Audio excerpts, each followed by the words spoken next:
ខ្ញុំច្រៀងរឿងពិតជីវិតក្មេងពេលឈឺទៅដឹងក្រំគ្រាកាជាធ្វើបាបគ្រួសារបំផ្លាញម៉ែឪ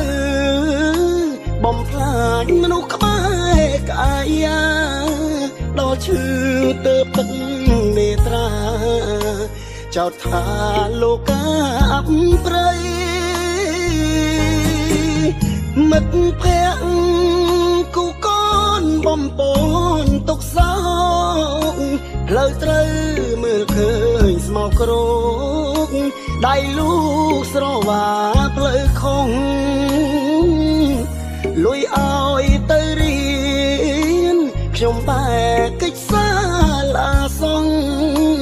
ឥឡូវភ្ញាក់ខ្លួនហួអងជាប់កងខ្នោះគ្នាងទុកខាទឹកភ្នែកក្មេងពីលជាងឌៀលលោកាយកពុកម៉ែខ្ញុំទៅណានេត្រាខ្ញុំមើលមិនឃើញអើយសល់ត្រឹមរូបថតប្រឡាក់រួមដោយផ្សែងភ្លើងហេតុអ្វីស្ងាត់ម្លេះផ្ទះយើងពេលឃើញកូនស្លុតចិនដាលាហើយគ្រឿងញៀនបំពេញជីវិតលាពីក្មេងពីលឧក្រិដ្ឋផ្ដាំមិត្តជួយពិចារណាកុំឲ្យដូចខ្ញុំត្រូវរងសង្គមដៀលថាចង់ត្រឡប់ជុំគ្រួសារចិនដាបានត្រឹមសោកស្ដាយ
ទឹកភ្នែ